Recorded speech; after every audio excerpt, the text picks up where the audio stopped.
ते दाखवा ना. लाईव्ह असले तरी आम्ही बिंदास डंके की छूट पे बोलत असतो.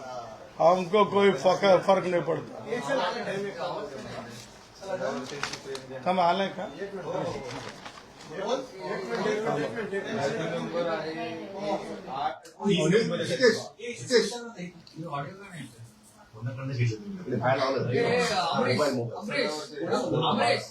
फ्रेम दाखवा ना एकदा कोणीतरी.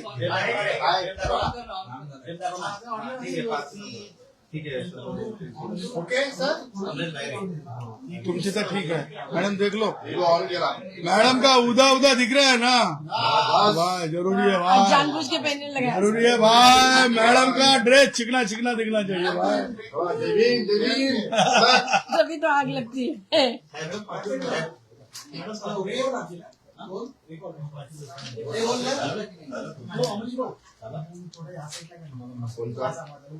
पुढे घेऊ.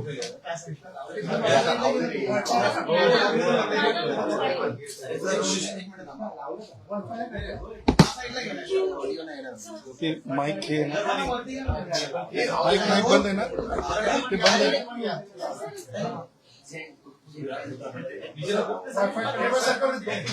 वायफाय आहे ना, वायफाय 100 टाइम वायफाय पाहिजे. 104 टाइम्स. काय पाहिजे तुला? वायफाय पाहिजे का? वायफाय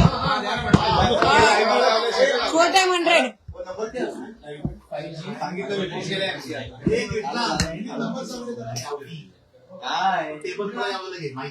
कुठला या साईडला पुढे इकडे घेऊ.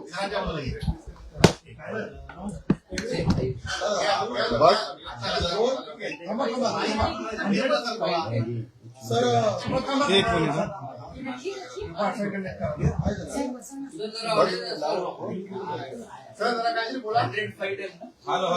4 टाइम 100. 4 टाइम्स 100.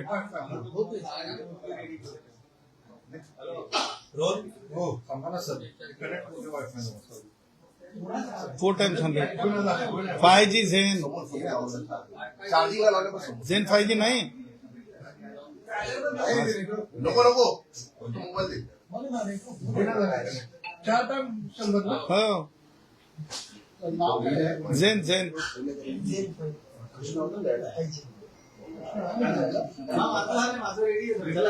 चला थांबा एक मिनिट.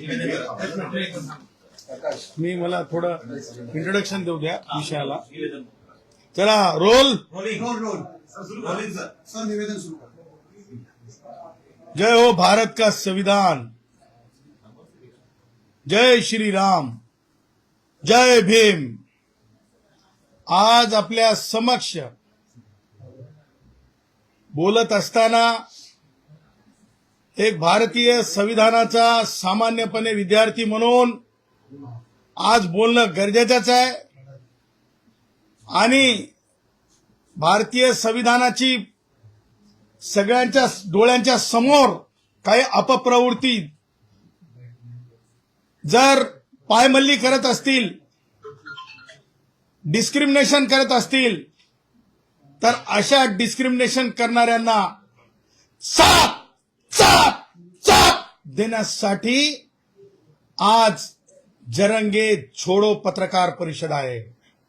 जरंगे छोड़ो पत्रकार परिषद आहे. आणि म्हणून मला आज या निमित्तानं सांगायचं आहे की ज्या प्रकारे मनोज जरंगे एकनाथरावजी शिंदे उपमुख्यमंत्री यांचे शिष्य आहेत का याच्यात मला पडायचं नाही. परंतु मनोज जरंगे ज्या प्रकारे व्यक्त होत आहे ते आक्षेपार्ह व्यक्त होणं ही त्याच्या बापाची जहागीरदारी नाही. या देशामध्ये भारतीय संविधान ज्या दिवशी अंमलात आलं त्या दिवशी कोणी पाटील म्हणून बोलण्यासाठी किंवा राजा म्हणून बोलण्यासाठी कोणी शिल्लक उरलेले नाहीत. कोणी शिल्लक उरलेले नाहीत. त्यामुळं ज्या प्रकारे हीन करून, ज्या प्रकारे अपमान करून, ज्या प्रकारे नीच भाषा वापरून भटक्या विमुक्त असतील, ओबीसी असतील, मागासवर्गीय असतील, भिक्षुकी करणारे आमचे कुडमुडे दोषी ब्राह्मण असतील, कुणाची सुद्धा राईट टू डिग्निटीला हात लावू दिला जाणार नाही. आणि जे असा हात लावण्याचा प्रयत्न करेल मनोज जरंगे सारखा, त्याला कायदेशीर धडा शिकवल्याशिवाय राहणार नाही. मला आपल्या माध्यमातून आज 2 प्रश्न उपस्थित करायचे आहेत. मनोज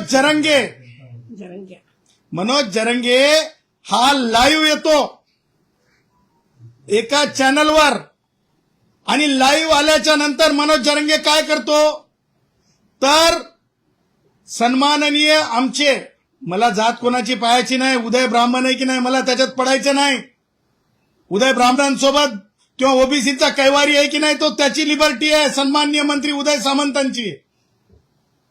परंतु उदय सामंतांना फोन लागतो आणि तो फोन किती आक्षेपार्ह आहे. त्याच्यामध्ये हा मनोज जरंगे 52 कुळ्या म्हणतो.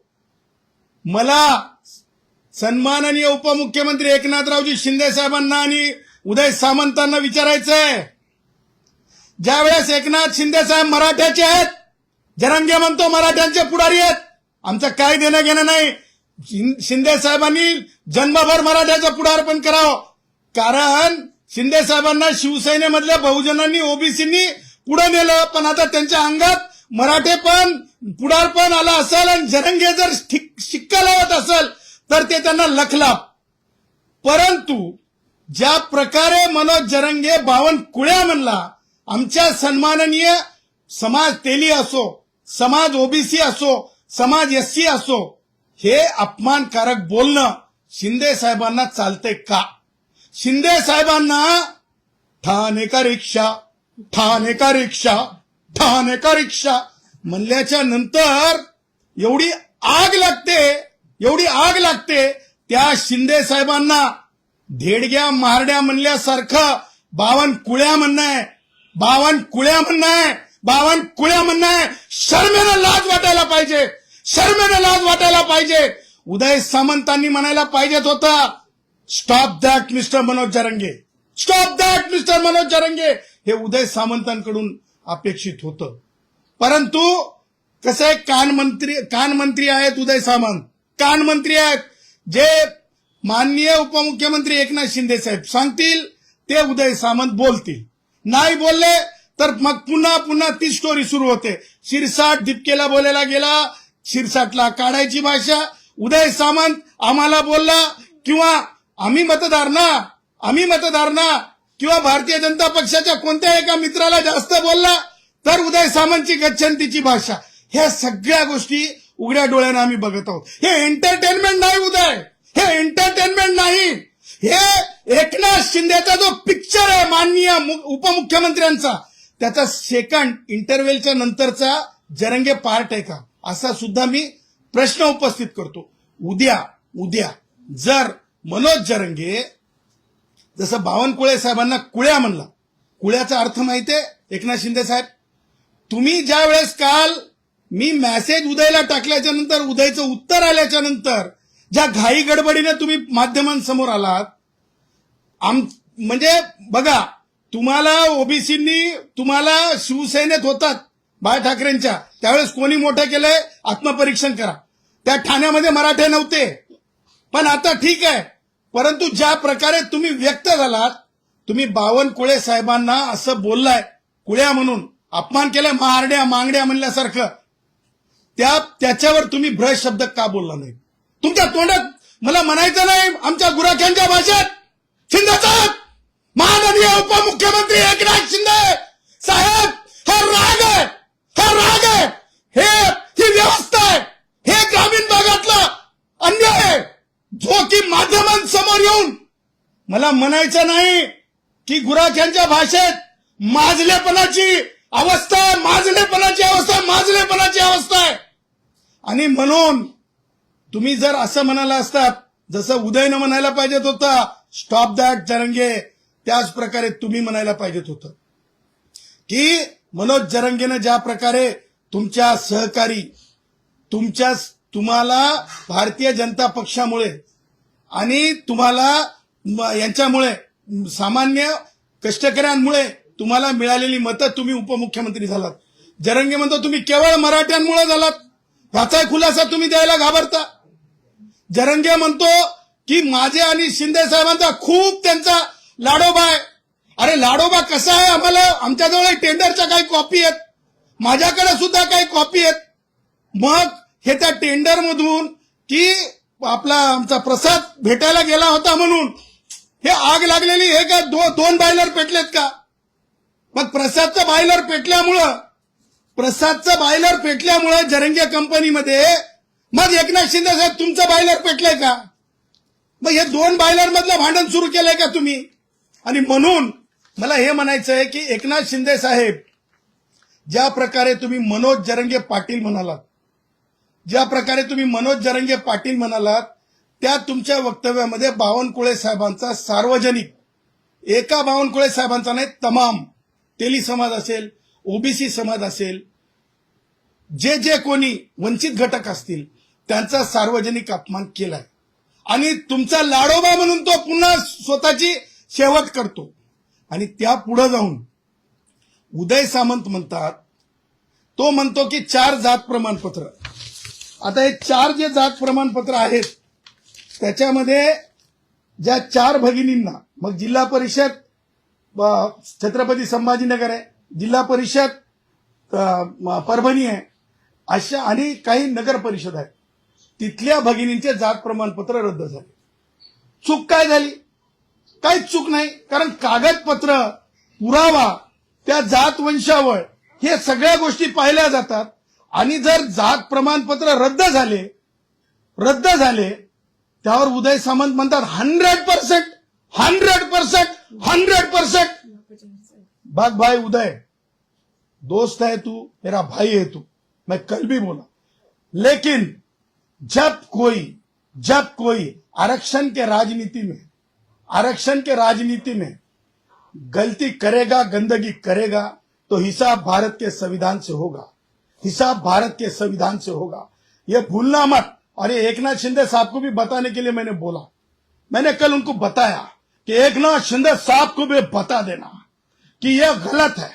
आणि मला अपेक्षा ही होती की सगळे शिवसेनेचे माणसं म्हणून उद्या संजय शिरसाटला मारड्या म्हणलं, संजय म्हणलं, शिरसाट्या म्हणलं तर चालणार आहे का तुम्हाला?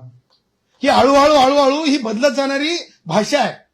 त्याच्यामुळं ह्या भाषेला कंट्रोल करण्यासाठी, लगाम लावण्यासाठी, कासरा वडण्यासाठी हे मला बोलावं लागतंय. मी नाही बोललं तर बोलल कोण? आणि म्हणून ही व्यवस्थेची भाषा चालणार नाही. माझं असं म्हणणं आहे की जरंग्या, अबे उदय सामंतच काय, एकनाथ शिंदे साहेबच काय, तुला सांगतो नुसते जात प्रमाणपत्र रद्द होत नसतात तर मराठा समाजातलाच युवक तयार झाला. खोटे जात प्रमाणपत्र खोट्या पुराव्याच्या आधारे मिळवले, त्यासाठी परभणी जिल्ह्यातलाच आमचा दत्ता रेंगे पाटील, ये है मेरा दत्ता रेंगे पाटील, मराठा समाजाचा नेता आहे, युवा नेता आहे. नुसतं जात प्रमाणपत्र रद्द होत नसते. मनोज जरंग्या, तू जर मध्ये आला, तुझ्या भाषेला तुला त्याच प्रकारे उत्तर दिलं जाईल. तू काय कोणी बालेखान लागून घेतला नाहीस. आणि जा शिंदे साहेबांना सांग, उदय सामंतांना सांग, काय भारे बांधून घ्यायचे ते भारे बांधून घे म्हणा. अरे मुख्यमंत्र्यांची आई बहीण काढता, सामान्यांची आई बहीण काढता, बावनकुळे साहेबांना कुळ्या म्हणता, मारड्या मागड्या म्हणल्यासारखं. माफी मागत नाही, उलट खात्री देता. 100% उदय सामंत, थांबा इथं, 100% उदय सामंत, दोस्त जात प्रमाणपत्र रद्द होत नसते तर गुन्हे दाखल होतील आणि तक्रार मराठा समाजाचे दत्ता रेंगे पाटील देतील. आणि त्याच्यामध्ये जर तुम्ही हस्तक्षेप करत असाल कॉझी ज्युडिशियल अथॉरिटीमध्ये, अर्ध न्यायिक संस्थेमध्ये, मग एकनाथ शिंदे साहेब तुम्ही इतरांच्या धार्मिक कारणांच्या, तुम्ही बौद्ध विहारांच्या मध्ये मध्ये येऊ नका. तुम्ही झोपडपट्ट्या तोडण्याच्या भानगडीत यांना पडू देऊ नका. आधीच लोक तुम्हाला शिंदे टोळी म्हणायला लागलेत. हे तुमचं चालणार नाही. तुम्हाला मी म्हणत नाही अपघातानं तुम्ही मुख्यमंत्री झाले होते, मी म्हणत नाही तुम्ही अपघातानं मुख्यमंत्री झाले होते, परंतु ऍक्सिडेंटली मी म्हणत नाही. तुम्ही मनानं खूप चांगले असाल, परंतु तुमच्या डोक्यामध्ये म्हणजे जातीय राजकारण आणलं असेल. पण लक्षात ठेवा, एक गोष्ट फार क्लिअर असते, संविधानाच्या बाबतीमध्ये गडबड केली तर मी म्हणत नाही ऍक्सिडेंटली तुम्ही मोठे झाला होतात, मुख्यमंत्री झाला होतात, उपमुख्यमंत्री सुद्धा आहात, परंतु वायू गतीनं खाली येत असते माणूस. संविधानामध्ये बोट घालायचा प्रयत्न केला तर वायू गतीने खाली येत असतंय. मला आज एक गोष्ट आठवते. आम्ही कसं आहे, आम्ही गुराखी साहित्यातले माणसं आहेत आणि गुराखी साहित्यामध्ये ना, मग तुम्हाला सांगू का, आम्ही एक गाणं आहे, ढोपराला आग लागली पळा पळा पळा, ढोपराला आग लागली पळा पळा पळा, अरे ढोपराला आग लागली पळा पळा पळा, अरे मनोज जरंगेचा काळ हो गेला, मनोज जरंगेचा काळ हो गेला, जात प्रमाणपत्र रद्द झाला, शिंदे साहेब उदय सामंत नका हो तुम्ही काय म्हणतात त्या भाषेला, इकडून तिकडे जाते. इंग्रजीमध्ये पेंडुलम म्हणलं तर बरं आहे हो. ढोपराला आग लागली पळा पळा पळा, ढोपराला आग लागली पळा पळा पळा. हे मी खास करून वात्रटिका, हे माझा अधिकार आहे वात्रटिका. आणि संविधानापेक्षा जरंगे मोठा नाही, संविधानापेक्षा कोणीच मोठा नाही. येणाऱ्या मंगळवारी, कॅबिनेट मंगळवारी असते ना, येणाऱ्या मंगळवारी उदय सामंत, तुम्हाला अधिकार नसताना तुम्ही म्हणला 100% मंगळवारी कॅबिनेटमध्ये मनोज जरंगेनं बावनकुळे साहेब, सन्माननीय समाजाचे पुढारी यांना ज्या प्रकारे मनोज जरंगे व्यक्त केलाय, नीच संबोधण्याचा प्रयत्न केलाय, त्याबाबत कॅबिनेटमध्ये ठराव आला पाहिजे. आणि एकनाथ शिंदे साहेब तुम्ही सूचक असले पाहिजे, नाहीतर तुमच्या ब्लड मधलं डीएनए तपासलं जाईल आणि वैचारिक डीएनए, आणि त्याच्यावर मंगळवार नंतर खुली प्रेस घेतली जाईल. आणि ती प्रेस घेताना कोणाला सोडणार नाही आता, कोणाची सुटका नाही आता. एकनाथ शिंदे साहेब काही सुटका नाही आता. बस झालं कल्याणचं बुद्ध विहार, बस झालं नाशिकचे गरिबांचे झोपडे, बस झालं. तुम्हाला सांगतो जरंगेचे टेंडरच्या कॉपीज आहेत. दुसरी गोष्ट मला असं वाटतंय, मनोज जरंगेचा हा राग आहे ना, हा रेती उपशाशी संबंधित सुद्धा आहे. रेतीचा उपसा, मनोज जरंगेला काय प्रत्येक जिल्ह्यामध्ये आर्टिफिशियल वाळू बनवण्याचं जे शासनाचं धोरण आहे ते नको आहे असं मला वाटतं. कारण त्याच्यातून ना लय हायवे चालतात. दुसरी गोष्ट, माझ्याकडे टेंडर आहेत. मी उदय सामंतांना काल मेसेजमध्ये टेंडरचं स्वरूप सांगितलं. पण हे सगळं अत्यंत बोलणं आवश्यक आहे. आणि म्हणून आमचं म्हणणं आहे की मनोज जरंगे या व्यक्तीच्या बाबतीत कॅबिनेटमध्ये निषेधाचा ठराव आला पाहिजे. ब्रीच ऑफ प्रिव्हिलेज आलंच पाहिजे. याला उद्धव ठाकरेचा गट, याला म्हणजे हे आमच्या भारतीय जनता पक्षाचा गट, किंवा याला काँग्रेसवाल्यांचा गट, किंवा याला राष्ट्रवादीवाल्यांचा गट, हे कोणत्याही पक्षाचं गटातटाच्या राजकारणातून पाहिलं गेलं नाही पाहिजे. आणि म्हणून मनोज जरंगेच्या बाबतीत ब्रीच ऑफ प्रिव्हिलेज सुद्धा आलं पाहिजे. त्याला या कारणासाठी शिक्षा ठोठावून त्याला लॉकअपमध्ये, जेलमध्ये टाकलं पाहिजे. आणि तुम्हाला सांगतो, आज मी सार्वजनिकपणे जयश्री पाटील ह्या स्वतः दत्ता रेंगे पाटील सोबत जातील आणि जालन्यामध्ये, छत्रपती संभाजीनगरमध्ये नुसतं जात प्रमाणपत्र रद्द झालेलं नाही तर ओबीसी संबंधितांना घेऊन पोलीस ठाण्यामध्ये जे कोणी प्रेशर करायचा प्रयत्न करत असेल, कारण माधुरी पाटील विरुद्ध कास्ट स्क्रुटिनी कमिटी ह्या निवाड्यामध्ये माननीय सर्वोच्च न्यायालयाने ज्या बाबी अंतर्भूत केल्यात, ज्या बाबी सांगितल्यात, त्याच्या बाहेर जाता येणार नाही. हे जे आरक्षण आहे हे आरक्षण हे गरिबांसाठी जर म्हणत होता मनोज जरंग्या, गरिबाच्या लेकरासाठी, अबे तू गरिबाच्या लेकरासाठी नाही बे, जिल्हा परिषद आणि नगर परिषद म्हणजे राजकारणातल्या बाबतीसाठी आहेस.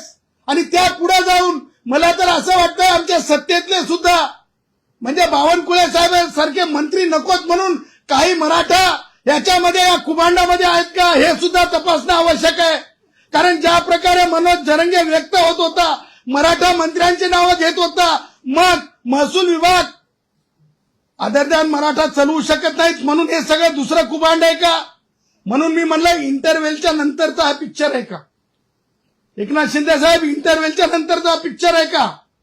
आणि म्हणून मला म्हणायचं हे आहे की हे गरिबांसाठी नाही, हे नुसतं बोलबच्चन आहे. तुम्हाला मला सांगायचंय की ज्या प्रकारे तुम्हाला सांगतो परभणीमध्ये जे जात प्रमाणपत्र देण्यात आलं, जात वैधता प्रमाणपत्र, काय नाव आहे त्या माणसाचं? हा, संग्राम प्रताप जामकर. संग्राम प्रताप जामकर. शासनाचा निर्णय ओबीसी जर आरक्षण हे फक्त 8 लाखाची मर्यादा अगोदर दाखवावी लागते, त्याच्यानंतर ओबीसीचं प्रमाणपत्र मिळू शकते. हा संग्राम प्रताप जामकर काय जामकर ह्याचा बाप कोण होता? जिल्हा परिषद सदस्य. यांचे आजोबा मंत्री होते. कोणत्या पक्षात होते? काँग्रेसचे मंत्री. यांच्याकडे किती पिक्चरचे थिएटर आहेत? 2 थिएटर आहेत. गंगाखेडला होता 3 आहे टोटल. 3 पिक्चरचे थिएटर. साधारणतः जमीन किती आहे? 100-150 एकरच्या वर.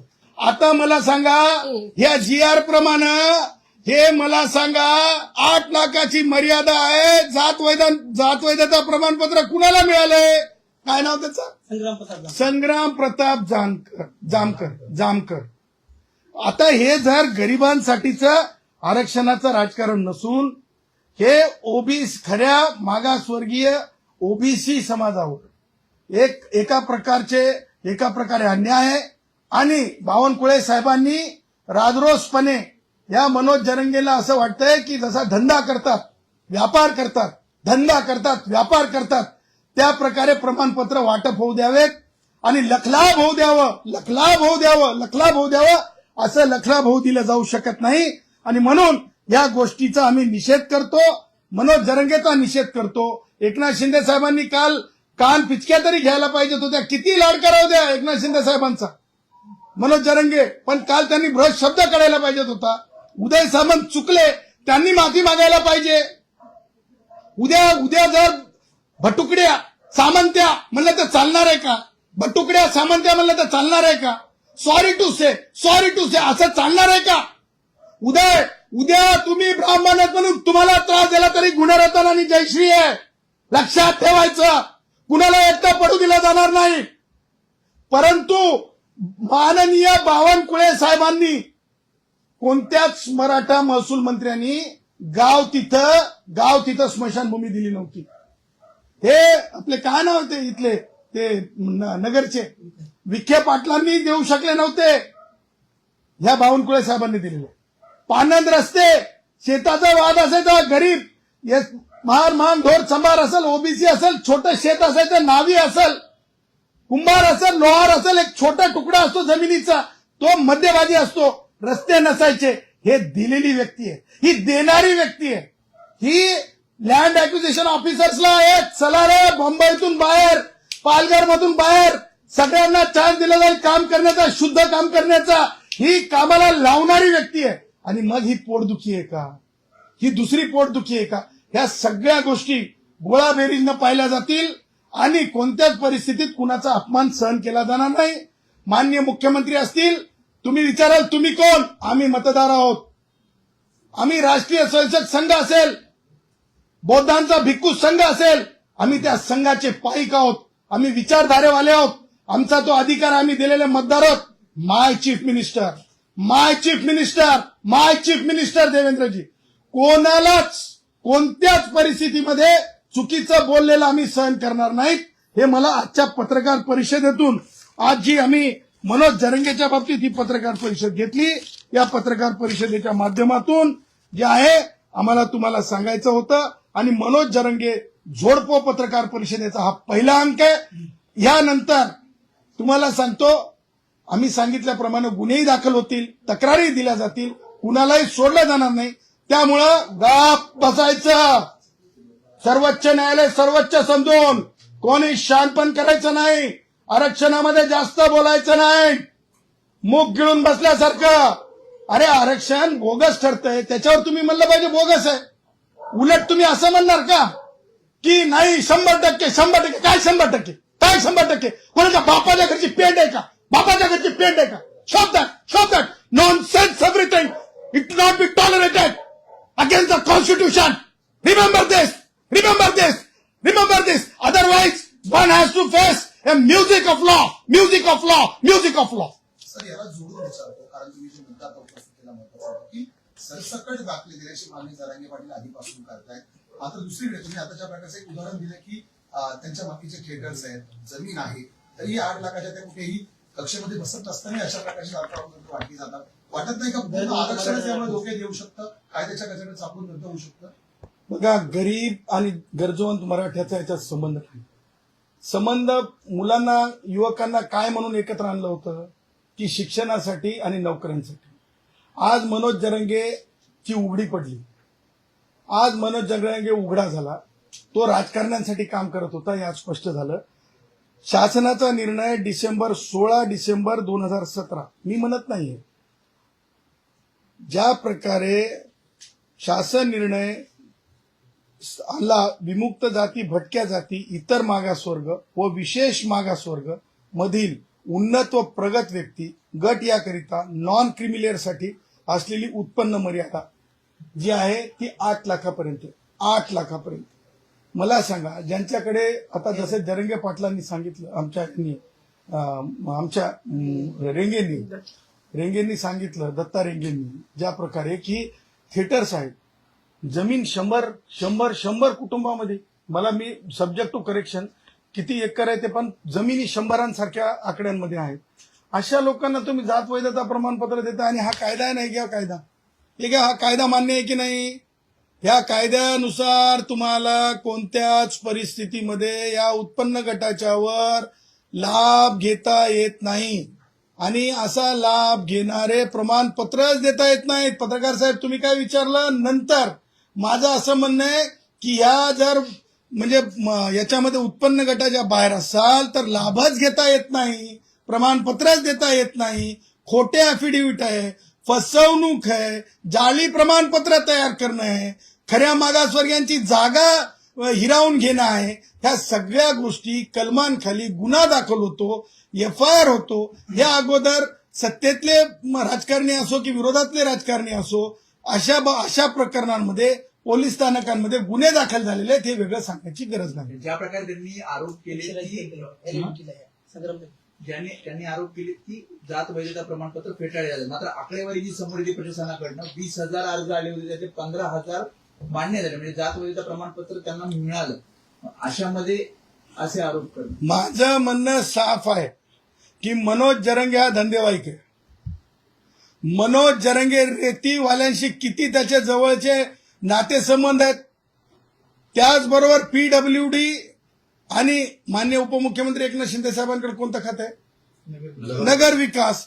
ह्या सगळ्या टेंडरशी संबंधित सुद्धा कसं गोडी कोणाला काय वाचायची असते, मला संविधान वाचायची गोडी असते, मनोज जरांगेला टेंडर वाचायची गोडी आहे. मग टेंडर आम्हाला संविधान वाचता संविधान निर्मित्यांनी ज्या प्रकारे संविधान निर्माण केलं तिथपर्यंत वाचत जावं लागतंय. जरांगेला एकनाथ शिंदे साहेबांपर्यंत यावं लागतंय, कारण टेंडरची गोडी आहे, आम्हाला संविधानाची गोडी आहे. टेंडरची गोडी, संविधानाची गोडी, हे गोडीचा प्रश्न आहे. आणि गोडीतून फोडी नोटा ओढी गोडी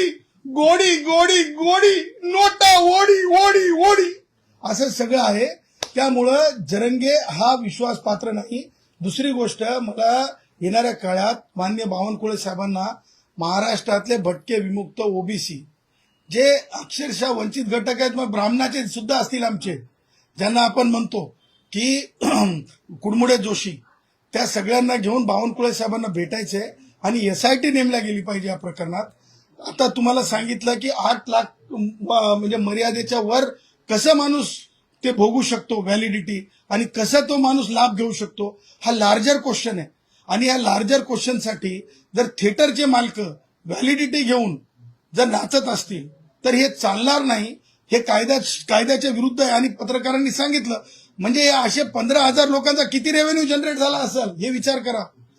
15,000 लोकांचा रेव्हेन्यू किती जनरेट झाला असेल. किती बाबा बाबा बाबा बाबा बाबा उदयच्या भाषेत सांगायचं तर त्या आंब्याचे काय म्हणतात पेट्या, आंब्याच्या पेट्या किती भरल्या असतील. उदयच्या भाषेत सांगायचं तर आंब्याच्या पेट्या किती भरल्या असतील, आंब्याच्या पेट्या किती भरल्या असतील. ह्या सगळ्या गोष्टी नाही बॉक्स. नाही पेट्या आम्हाला पेट्या बऱ्या पडतात, आंब्याच्या पेट्या. मी कॉपी कॅट करत नाही. मी जे बोलतो ते थेट बोलतो, नेट बोलतो, डंके की चोट पे बोलतो. आणि म्हणून आता या पत्रकार परिषदेला परत तुमच्या प्रश्न येण्याच्या अगोदर मी परत म्हणतो, ढोपराला आग लागली पळा पळा पळा, ढोपराला आग लागली पळा पळा. तुम्ही झोडपो यापूर्वी कधीच पत्रकार परिषद तुम्ही असं म्हटलं नाही, झोडपो पत्रकार परिषद असा तुम्ही उल्लेख केला, काय गाभा काय त्याला? तशाच तसे गावामध्ये कोणत्याही सामान्य नावी असेल, कुणबी असेल, आमचा जो खरा आहे, त्याचबरोबर लोहार असेल, सुतार भाऊ असेल, कुंभार भाऊ असेल, मान डोर चंबार कोणी भाऊ असेल, डंके की चोट पे कोणी डोळावर करून पाहिलं ना तर जशाच तसं उत्तर दिलं जाईल. सार्वजनिक दिलं जाईल, सामाजिक दिलं जाईल, कायदेशीर दिलं जाईल.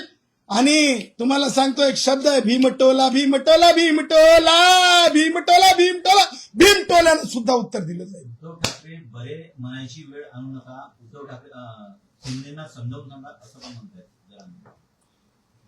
बघा आता शिंदेवरला राग हा चॅनलच्या समोर येऊन पुढचं राजकारण करण्यासाठी मी नाही त्यातली कडी लावा आतली, मी नाही त्यातली कडीवर लावा आतली सारखा पार्ट आहे का? म्हणजे शिंदे साहेबांना अगोदर बोलायचं कमी अधिक, त्याच्यानंतर बोलायचं की आम्ही बघा एक वाक्य आहे शिंदे साहेबांबद्दल की गद्दार म्हणल्याच्या नंतर काय रे मराठ्यांच्या पाठी तुमच्या पाठी सांगते गद्दारीचा डाग पुसण्यासाठी हा मनोज जरंगे आयोडीन घेऊन गेला होता की काय?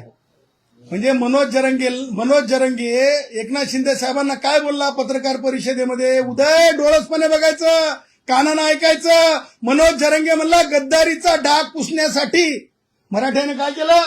डाग पुसण्यासाठी हे केलं, सपोर्ट.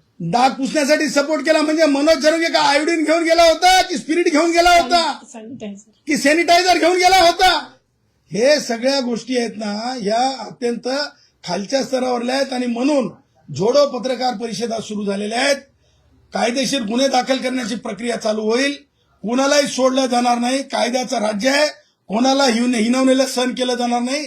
गाव कुसाबाहेर कोणाला त्रास दिलेला सहन केला जाणार नाही. आणि जे बोगस प्रमाणपत्र आहेत ते नुसते बोगस नाहीत तर त्या बाबतीमध्ये गुन्हे दाखल करण्याची प्रक्रिया पूर्ण करणे. फडणवीसांचा उल्लेख तुम्ही माय चीफ मिनिस्टर करता, त्याच फडणवीसांचे 15-20 आमदार मी काढणार असं पण म्हणतायत. अहो मनोज जरंगे संतोष देशमुखची पत्नी ती निवडून आणू शकला नाही. हा ग्रामपंचायतीमध्ये नेता म्हणून लायकीचा नाही. हे लोकांनी त्याची लायकी दाखवून दिलेली आहे. आणि माननीय माय चीफ मिनिस्टर मिस्टर देवेंद्रजी, माय चीफ मिनिस्टर मिस्टर देवेंद्रजी हे देशातल्या अनेक राज्यांमध्ये जातात, तिथं प्रचार केला त्यांनी. तिथं सुद्धा भारतीय जनता पक्षाची म्हणजे झेनझीची मतं देवेंद्रजीच्या बाजूने असतात.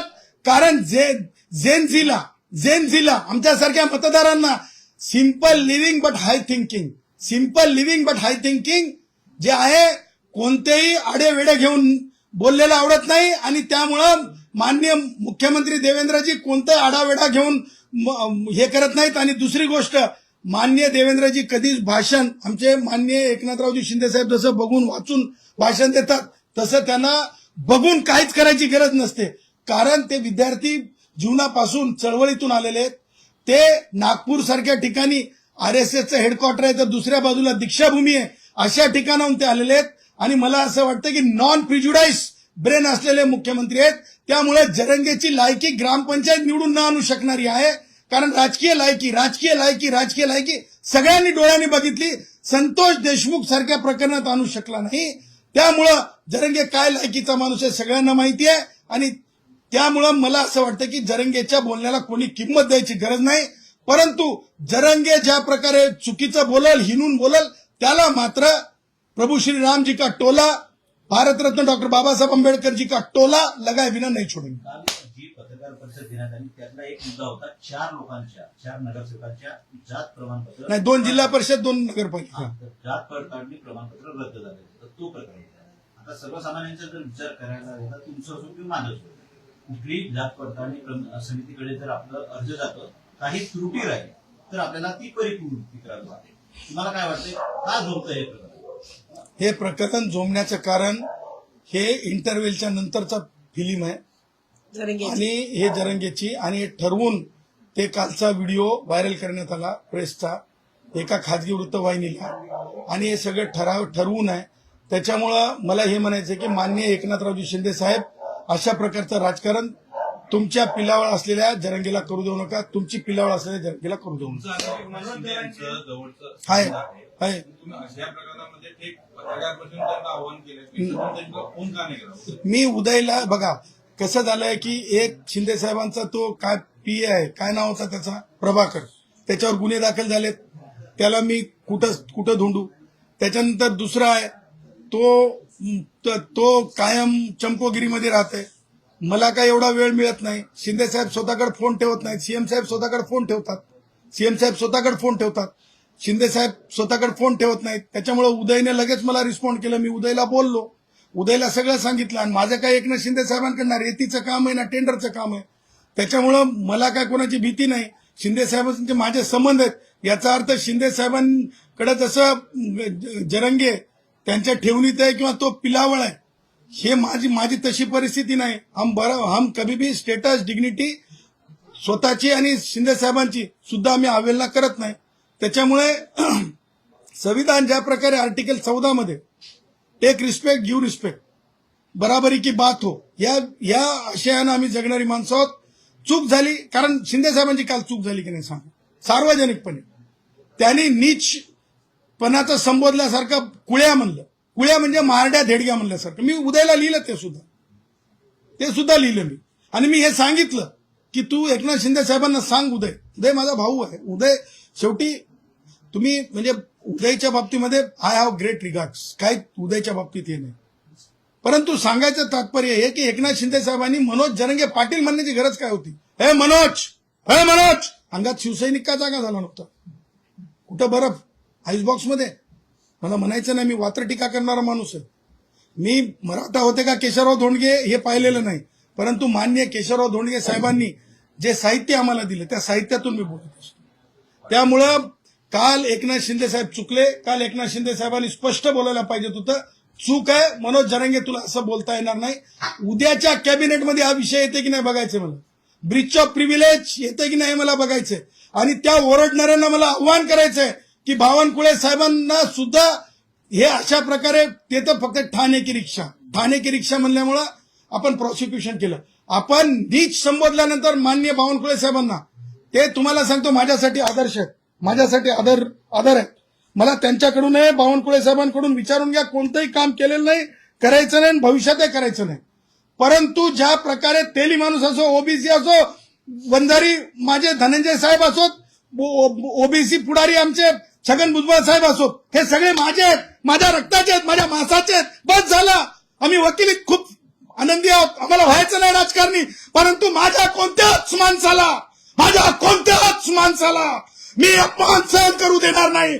आणि राजकारण म्हणून राजकारणी लोक अपमानासाठी हिशोब करायला कमी पडतात, म्हणून मी आणि जयश्री पाटील समर्थ आहोत. आमच्या कोणत्याच पुढाऱ्याला, कोणत्याच ब्राह्मणाला, कोणत्याच ओबीसीला, कोणत्याच अनुसूचित जाती जमातीच्या माणसाला त्रास दिला तर अशी झोडो पत्रकार परिषद होईल, आणि मी सांगितल्याप्रमाणे सब कुछ झोडो होगा.